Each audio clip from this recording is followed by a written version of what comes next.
Good afternoon, everyone. Thank you for joining us for the National Sea Grant Law Center's first webinar of the year. We wanted to take this opportunity to update the network on the flurry of legislation that happened right there in December at the end of the year. So my name is Stephanie Otts. I am the director of the National Sea Grant Law Center, and we are so glad that you could all join us today.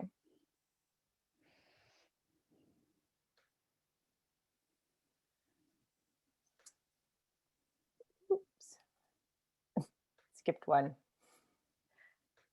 So just an overview. So today we are just going to cover, there is a lot to cover. So some of you, it may seem very overwhelming, and we apologize that some of the slides are going to be text heavy, but we really wanted to provide as much information as we could on the ocean and coastal and natural and Great Lakes legislation that was enacted.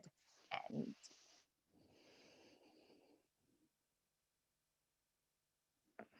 so just for those of you who might be new, I see a lot of new names and different names from some of our webinars last year. So the National Sea Grant Law Center is one of 34 Sea Grant programs. We are based at the University of Mississippi School of Law, and we were established to provide non-advocacy legal research, outreach, and education services to the Sea Grant network. If you're not familiar with the National Sea Grant Law Center, I encourage you to visit our website. We have all of the information and products that we produce are archived on our website. And the best place to learn about what we're doing is to follow us on Twitter and Facebook. Before we get started, I just wanted to share a resource, congress.gov. This is where you can get access to the full text of the legislation that we're going to be talking about. And the easiest way to do that is to put the bill number in the search bar there where it says current Congress. So throughout the webinar, we have on the slides the bill number so that you can go and search and get a lot more information if you're interested. But of course, you can reach out to any of us at the National Sea Grant Law Center if you'd like help in getting the text of the legislation. And I should have mentioned that we are recording the webinar, and we will be posting it on our website afterwards, along with the slides. So if any of your colleagues were not able to join us today, they can watch it afterwards. So thought we would start with some of the biggest news for us here in the National Sea Grant Network is that the National Sea Grant College Program was reauthorized by Congress through the National Sea Grant College Program Amendments Act. It was signed into law December 18th. It reauthorizes appropriations for the program through 2025. And there were a number of key provisions that might be of interest to everyone. First, it sets placement priorities for Canal's legislative fellowship.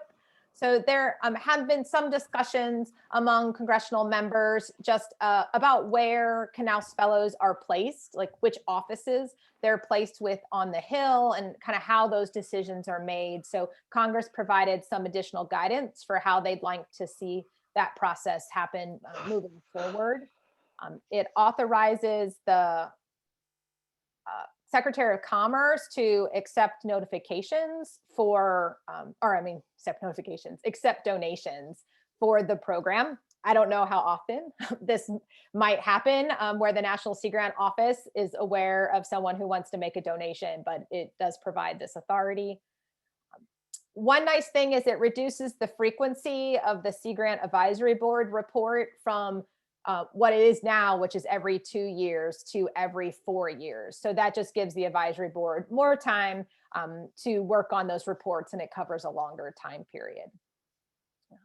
It added a congressional notification process for when new colleges or institutions are designated, and enables it to And Congress, if they disagree with a potential designation, there is a mechanism now where they can prevent that or stop that from happening by enacting a joint resolution.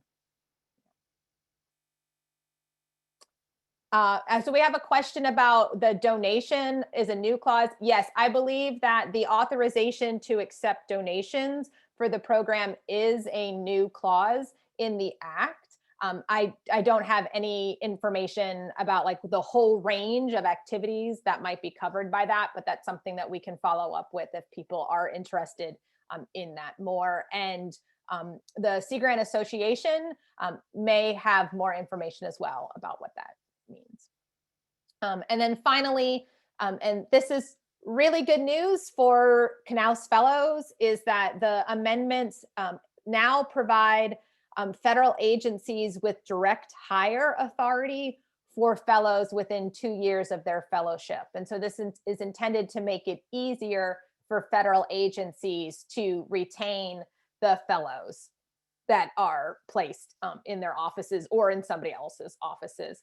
And so if they wish to exercise that authority, though, they do have to do it within 2 years of the completion of the fellowship.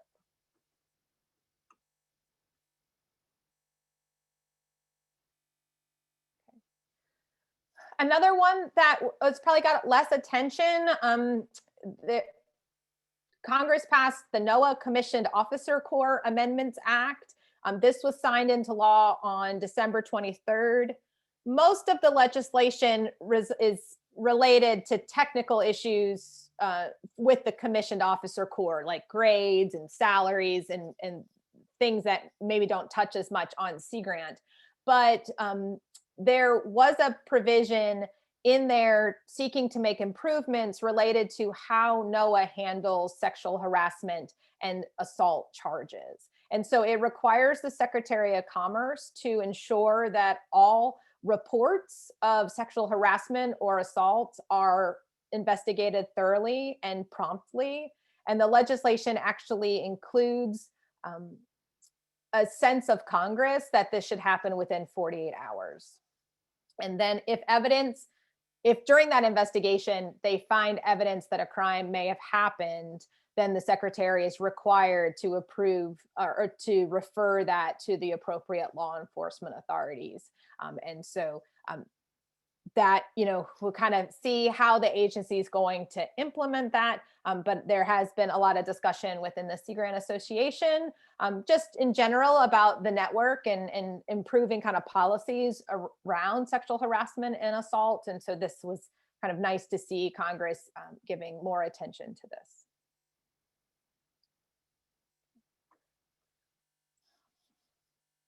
The Save Our Seas Act 2.0 was signed into law December 18th.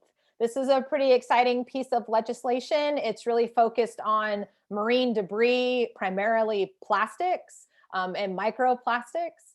It has a lot of different elements to it. And so for people that are working in marine debris and like microplastics, I encourage you to learn more about it. But it creates the Marine Debris Foundation, which is going to be like a separate entity that is set up that has a board that is able to accept funds to help move the activities authorized by the act forward.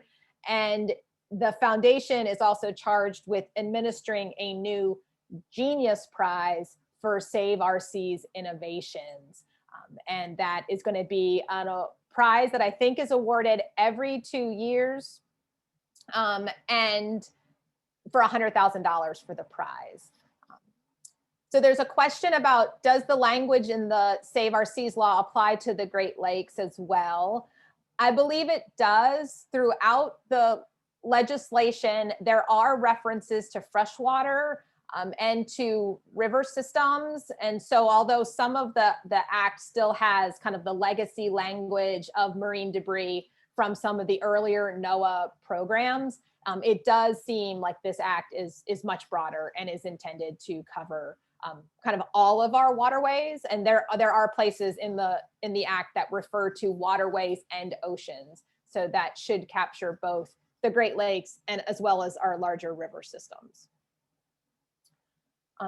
The Act encourages and requires research on a range of topics. Some are simply, required reports that need to go to Congress, but then some would actually be funding new research in topics including microfibers, microplastics, plastic waste, circular polymers, and also traditional concerns like derelict fishing gear and vessels. There's a direction to the Secretary of State to lead efforts to increase global engagement and cooperation on plastic waste and marine debris. And it authorizes a new EPA grant program for states to improve post-consumer materials management, kind of recycling for plastics, and then also drinking water infrastructure for the removal of microfibers and microplastics from drinking water. And so definitely stay tuned. It's not clear how, EPA is going to implement these programs, moving forward, but there is money or authorized to be appropriated for these new grant programs. And I wanted to give a shout out to one of the members of our Sea Grant network, Mary Donahue with Hawaii Sea Grant, who is serving on a National Academies of Science study about the contribution of, plastics to our waste that is related to one of the research elements of the Save Our Seas Act.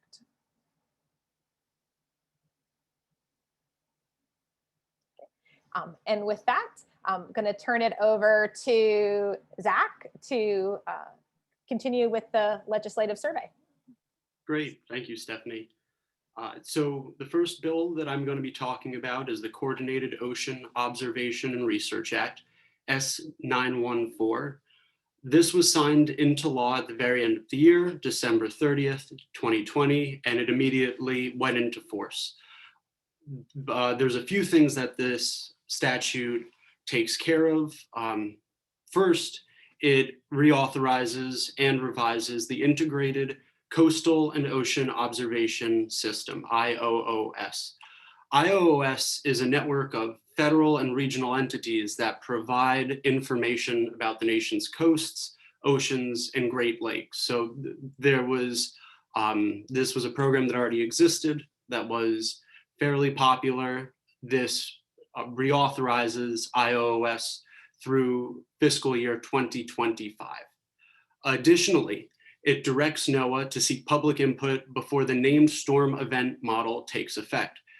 The named storm event model is the official meteorological and oceanographic computerized model that utilizes data to replicate magnitude, timing, spatial variations of winds, rainfall, and storm surges associated with named storms. So this is generally going to be not just hurricanes, but down through tropical storms and depressions that are named as well.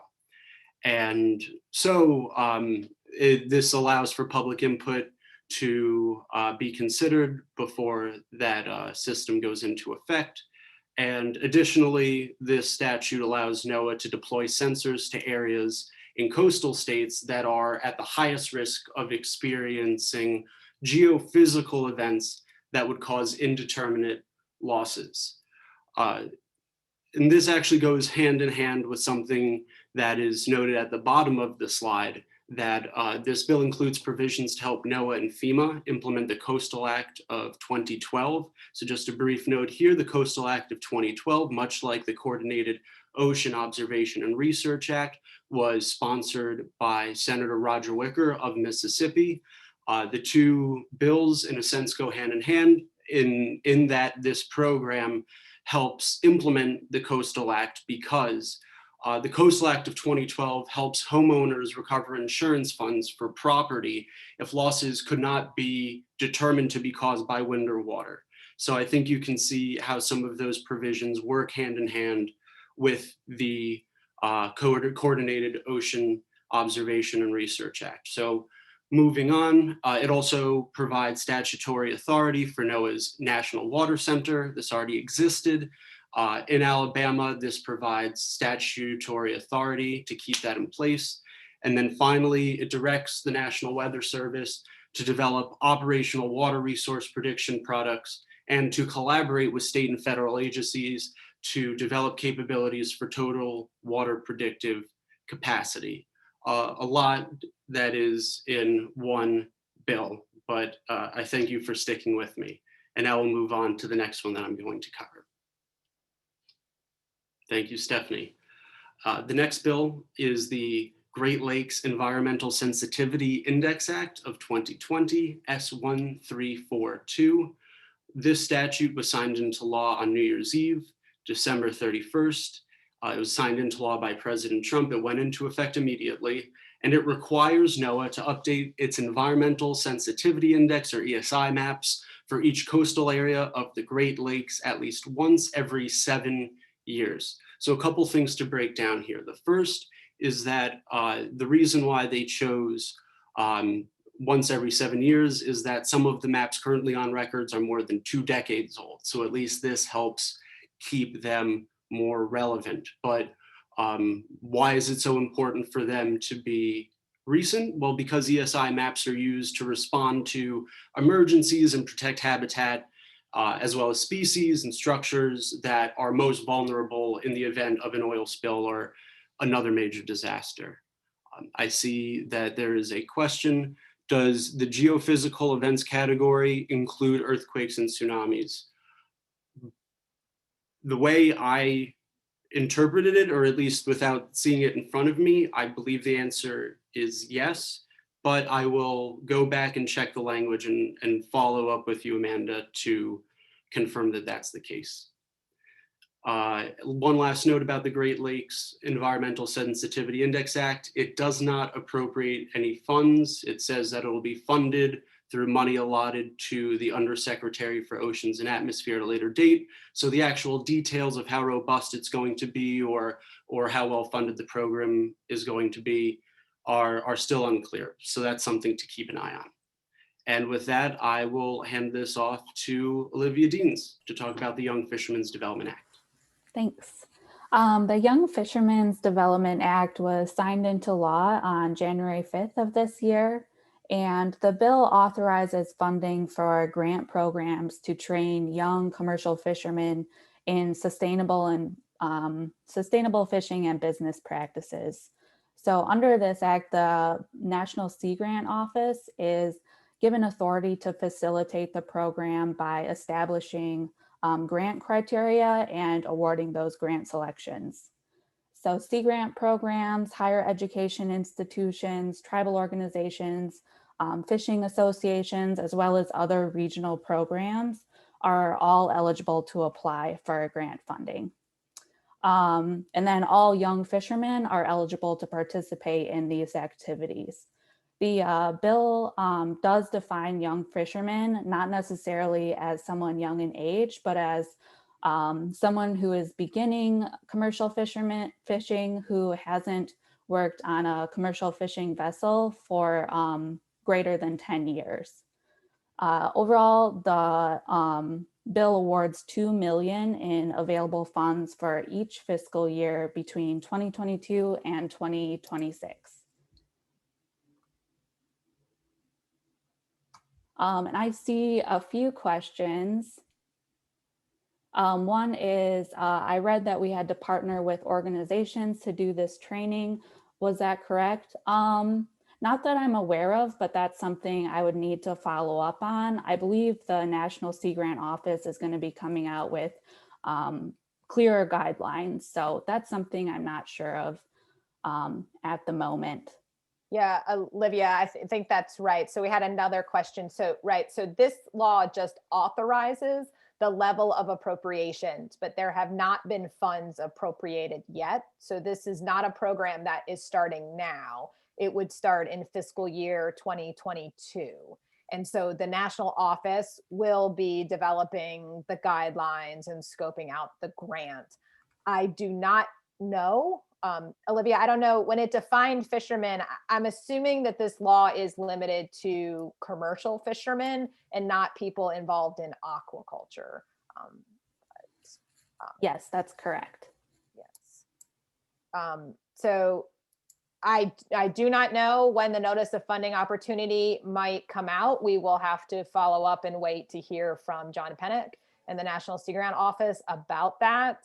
And yes, it could be considered an unfunded mandate right now if the $2 million is not appropriated by Congress in future years. So there's a lot of uncertainty about this one. And a lot of interest, I can tell by the questions. so definitely, you have specific questions. They should be directed to John Pennock or your program officer for like how this might roll out. Thanks, Olivia. Sorry, Thanks. Are you ready to go on? Yes, next slide. Thanks. Hi, so I'm going to cover the Digital Coast Act. This one was signed into law December 18th, 2020, and it establishes NOAA's Digital Coast Project as a NOAA program. And the Digital Coast provides data, tools, and training to help communities manage their coastal resources. And there's an example here of one of the tools on the site. This is a sea level rise viewer, which allows users to visualize potential impacts from sea level rise. And the Act requires the program to continue existing efforts like this to coordinate data collection and integration needed for coastal management. The Act also requires NOAA to fill data needs and gaps for critical coastal management issues, including areas that have been underserved by coastal data, as well as areas of the Arctic under US jurisdiction. And under the Act, NOAA may enter into financial agreements and collect fees to carry out the program. It may enter into contracts with private sector entities as necessary to collect, process, and provide remote sensing and other geospatial data and products. And it may establish publicly available tools that track ocean and Great Lakes economy data for each coastal state. So I'll pass it back to Olivia for the next one. So the DriftNet Modernization and Bycatch Reduction Act was vetoed by President Trump on January 1st of this year.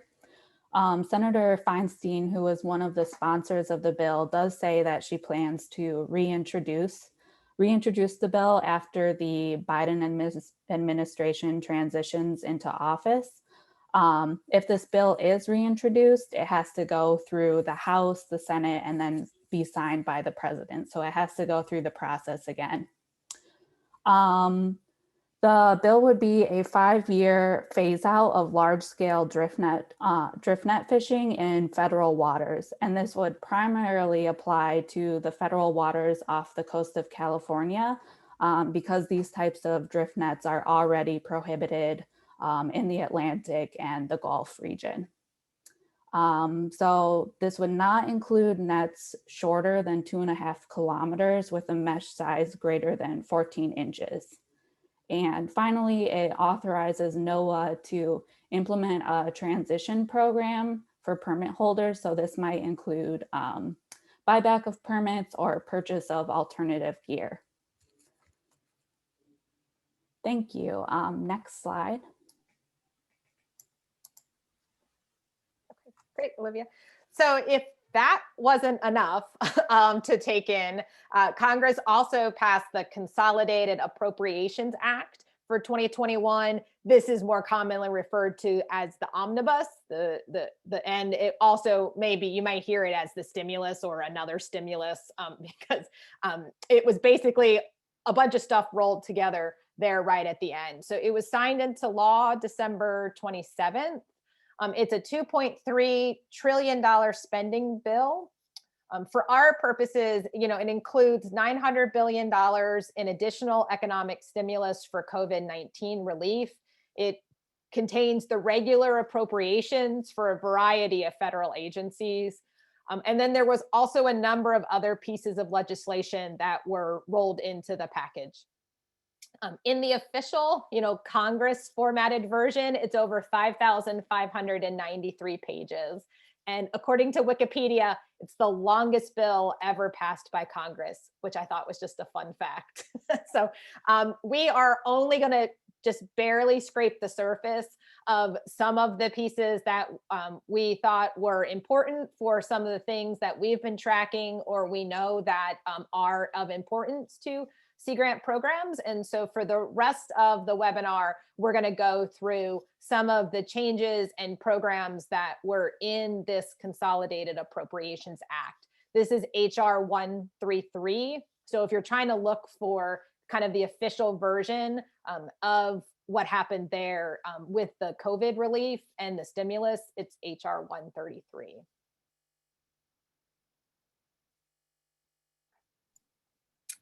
Right, so I'm going to start off by talking about some of the unemployment programs that were extended by the Appropriations Act. First up is the Pandemic Emergency Unemployment Compensation Program. This is the one that provides additional weeks of federally funded unemployment benefits for individuals who exhausted their regular state unemployment benefits. This was set to expire at the end of the year, but it's been extended from the week ending December 26, 2020 to the week ending March 14th, 2021 for a max of 24 weeks, including 2020 benefits. The next one is the Pandemic Unemployment Assistance Program. This provides benefits if the PEUC benefits are exhausted. And importantly, it also provides benefits for individuals who are not typically eligible for unemployment benefits, such as independent contractors, sole proprietors, gig workers, who have become unemployed as a direct result of COVID-19. This program was also set to expire at the end of 2020, but was extended until the week ending March 14th, 2021, with a max of 50 weeks for those benefits. There are some new documentation requirements for any new PUA applications after January 31st. Individuals must provide documentation of their past employment within 21 days. And then for continuing claims, applicants have 90 days to submit their documentation. So on the next slide, I'm going to talk about the Federal Pandemic Unemployment Compensation Program. Under the CARES Act passed in March, this program provided an additional $600 benefit for individuals receiving regular unemployment, PUA, or PEUC. This has been reauthorized and modified to provide a $300 supplement for weeks of unemployment beginning after December 26th until March 14th, 2021. And then next are a couple of new provisions that were included in the Act. First is the Mixed Earner Unemployment Compensation Program. This is an optional program for states that was created to support those who earn their income as both a wage earner and as a self-employed individual. It provides an extra $100 per week to unemployed individuals who made at least $5,000 as their own employer in the most recent taxable year. And then there's the new return to work reporting requirement. And this just says that states must develop a process to address circumstances for when an individual refuses to return to work or to accept an offer of suitable work without good cause. And what suitable work and good cause mean depends on each state. And then the state must provide a method for employers to report these instances, and they must notify the individuals who are reported. So I should just note that each state administers their own unemployment program. So if there are any state-specific questions, it would be good to check with your state unemployment office. And so now I'm going to pass it to Kathy, who's going to talk about the SBA programs. Actually, I'm going to butt in first just to briefly talk about funding for fishery participants. This was also included in the latest stimulus bill, and many people who have joined us will remember that the CARES Act included funding for fishery participants. This latest stimulus bill has appropriated $300 million for the fishing industry. This is specifically provisions in HR 133 Division M, Title I, Within that $300 million, there are a couple important carve-outs. The first is that the bill specifically carves out $15 million for the Great Lakes. When it comes to this $15 million, eligibility is limited to non-tribal commercial aquaculture, processor, and charter fishery participants. So that's for the $15 million in the Great Lakes. Then there's also $30 million that's been earmarked for tribal fishery participants. That's separate from the Great Lakes. That's tribal fishery participants nationwide. And all $300 million, including those specific carve-outs, are going to be available through September 30th, 2021. That's when the funds are good until. However, we will see, much as was the case last time, whether or not it's something Congress will revisit or allocate more funds to at that time.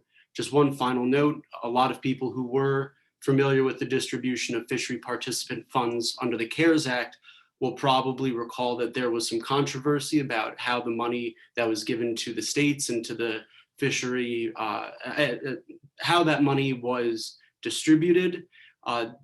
Potentially, although this is speculation, in response to those concerns, this statute does have some specific provisions regarding how that money should be allocated. The distribution of funds is tied to a state or territory's total annual average revenue from commercial fishing operations, aquaculture firms, the seafood supply chain, and charter fishing businesses. Something to keep in mind moving forward. And now with that, well, let me take a look at the question real quick. Stephanie's already answered it, yeah. Yeah, exactly. So we had a question about whether states would be required to submit new spend plans. So again, the appropriations bill does not set forth specifics about how this will work. So we'll just all have to stay tuned from more information from Noaa and the regional or the fishery commissions for the coastal states. And then there is a completely open question for how the money is going to be distributed in the Great Lakes, since that's new, that mechanism wasn't there in the first round of stimulus funding. So yeah, stay tuned. We don't have any details about that. Great. I don't have anything else, so Kathy can take it away for the SBA update.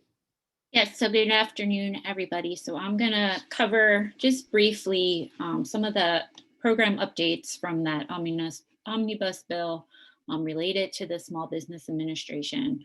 So we're going to cover both the Paycheck Protection Program and the EIDL program, the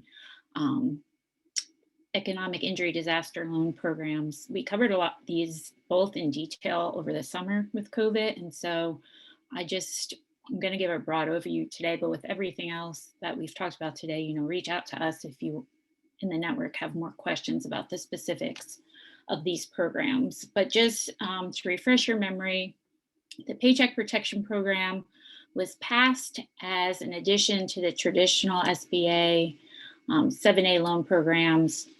And it's really focused on allowing businesses to be able to pay their employees on staff. You have to go through an approved lender to get the loan, who then submits it to the SBA. And the loans, as I said, are focused on payroll costs. So whatever loan the business is going to get is based on that 2.5 times their average payroll cost. And the loan terms are pretty generous. It's a 1% interest rate. And then the loan maturity date is either 2 years if you got it before June 5th, or now 5 years for all new loans coming out. And in comparison, the EIDL program is a loan that you go directly through the SBA with. And so they have a little higher interest rates for businesses and nonprofits, but the loan is for a longer time period. So you have a longer time to pay back that loan to the government. And so under the funding that was passed at the end of the year, both the PPP and EIDL programs received more funding. And so the PPP was reauthorized with changes. The SBA has issued guidance at this time about how they're planning to implement the program now. And a lot of that is because in addition to businesses being able to get their first PPP loan, the new legislation created a program where businesses could actually apply for a second PPP loan. And so with the first draw loans, the eligibility was for businesses that had less than 500 employees. For the second loans, it's limited a little bit. So those businesses have to have less than 300 employees. They have had to have used all of their PPP loan either at the time they're applying or by the time it's getting dispersed. And they're going to have to show that they had a 25% reduction in their gross receipts compared between 2019 and 2020. The applications for that are being accepted through March 31st, 2021. And as I'll talk about in a few slides, the portals for that has opened, but who can apply right now is limited.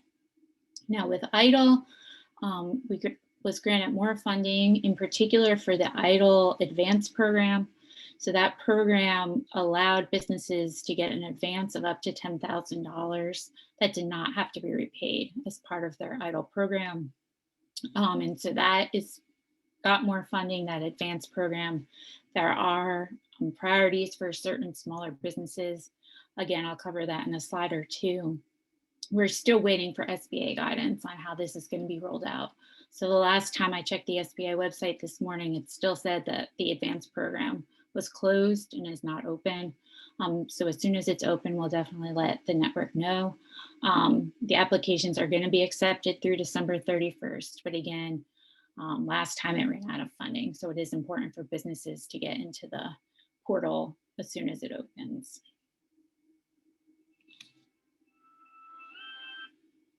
And so with the PPP, I just wanted to highlight a couple of key changes that happened with the program. And so originally, in that first round of PPP, businesses could use their loans to pay for payroll costs and then mortgage interest, rent, and utility payments that related to the businesses. And so the new legislation is allowing businesses to also spend the money on worker protection costs related to COVID-19, any uninsured property damage that's caused by looting or vandalism in 2020, and then certain supplier costs and expenses for their operations. A big change is that the IRS in the first round of PPP said that businesses couldn't deduct their business expenses that they had paid with the PPP loan.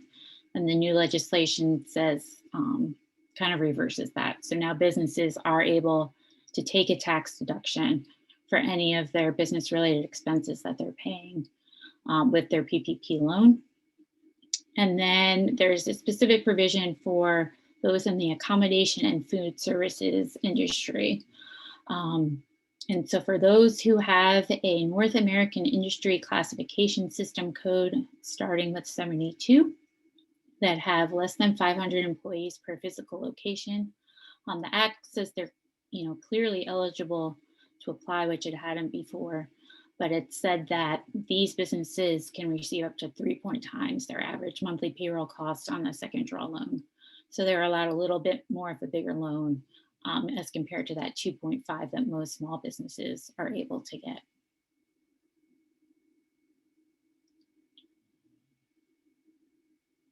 And then finally, the provisions do have several ways to kind of increase access to the loans. There's a lot of negative attention on the PPP in particular about the types of businesses who are able to access their loans. So the first is that they have issued guidance on accessing capital from minority, underserved, veteran, and women-owned businesses. And so that guidance said that at least the first 2 days of the application window would be exclusively from community financial institutions that serve minority and women-owned businesses. So for the first draw, that opened on Monday. The second draw opened today. And so that's why I said the portal at this time is still limited. The SBA at this time still hasn't noted when the portals are going to open for everyone else. So that's definitely something we have an eye on to see when that will happen. And then there was specific set-asides in the legislation for both businesses that are very small, so less than 10 employees. And then for loans of less than $250,000 in lower moderate income communities. And so for the first draw, the legislation set aside 15 billion at least for those borrowers, and the second draw I think is 25 billion. So again, trying to get more money to some of the businesses who may need that.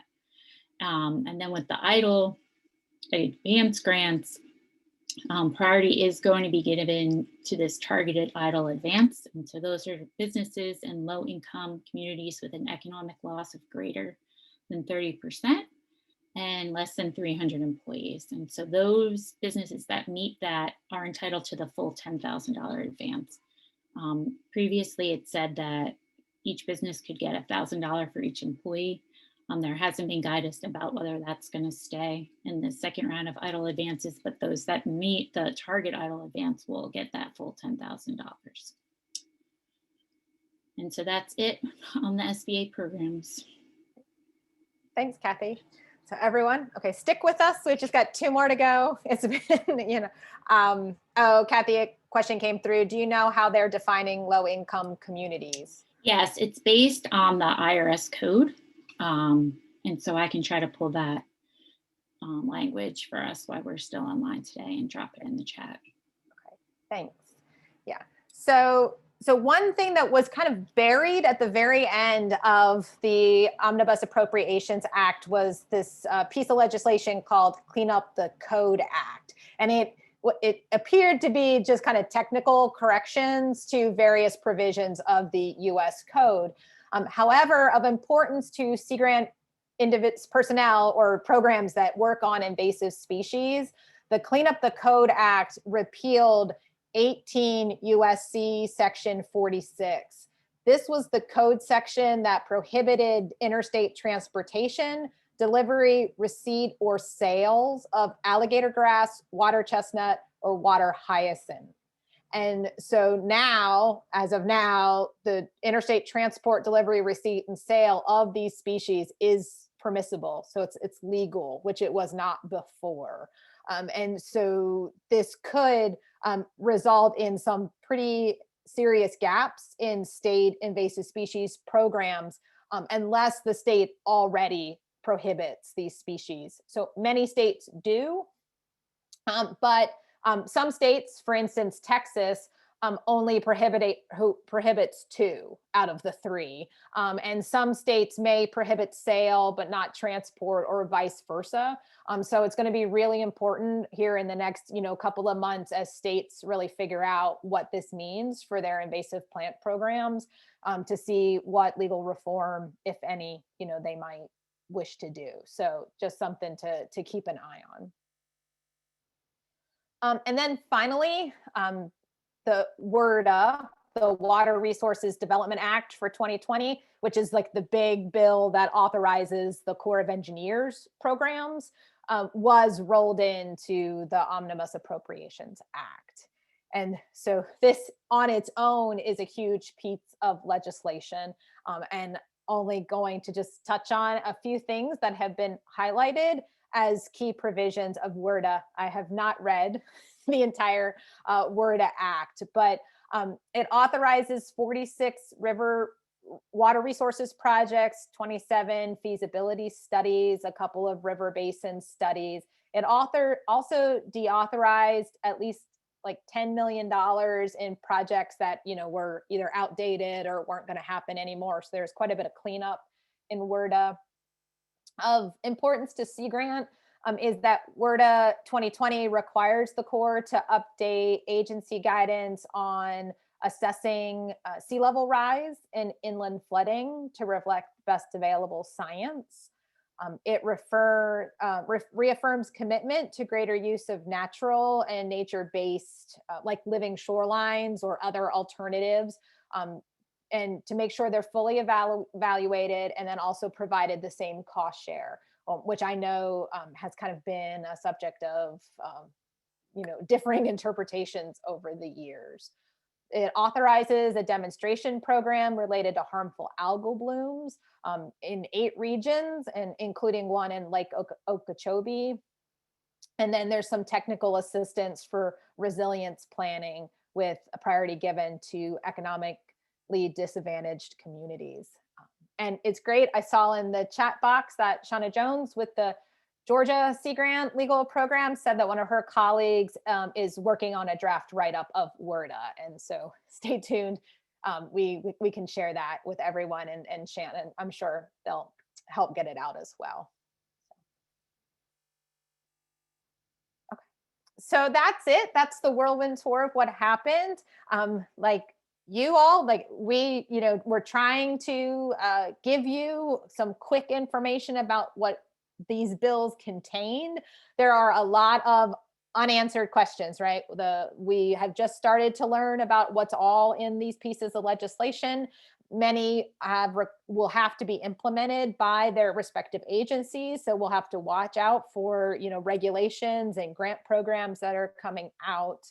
And we would welcome continuing conversations with everyone about, what you're seeing, what your questions are, what more information you would like about these. Yeah, and as Amanda said, there's a lot going on. The other thing that I wanted to mention before we just open it up for questions is that in addition to all of these legislation activities coming out from Congress, we also know that the Trump administration has been in a flurry of regulatory activity here as their administration ends. And so we are planning, hopefully in 2 weeks, maybe 3, to have another webinar where we go through some of the bigger pieces of new regulations that have been coming out, and whether some might be challenged by Congress on different mechanisms, or just where everything stands, right? So if you find that interesting, then I hope you'll join us here again. And so we are going to kind of look through the question. If you have a question, use it in the chat box. And if not, you can follow us up with us by email, and we're happy to, talk. But let me look through the chat box. So questions about the Corps with respect to that resilience planning. How are they prioritizing reoccurrently flooding communities? We don't know that yet, or I don't know that yet. Maybe Scott Pippin will have that in his summary. I don't know if it's tied at all to FEMA, like repetitive loss properties or anything like that. So we'll have to wait to see what the Corps decides with that. I do not have any more information off the top of my head about the HAB demo projects in WRDA, but I can go back and find that provision of the legislation and follow up directly with you to send that out to see if the other regions that are listed, those type of things. Yes, so on the regulatory webinar that I was talking about, we were thinking that it would be important to have that webinar so we could talk about the Congressional Review Act, which is a mechanism available to Congress that they can repeal certain regulations that have come out within a certain window. And we can go over that process and how that might impact some of the most recent Trump administration regulations. Okay, good. Well, I think that's all the questions I see in the chat box. I'm going to give it a few more minutes, but understand if people start to drop off. But I hope that you found this helpful. If there's other things that would be helpful, like to have some of this written up, as I mentioned, we will be posting the recording on our website and distributing that so you can share that with colleagues who weren't able to join us today. And thanks again for joining us. It was great to see such a wonderful turnout, and Happy New Year, everyone. And thanks again.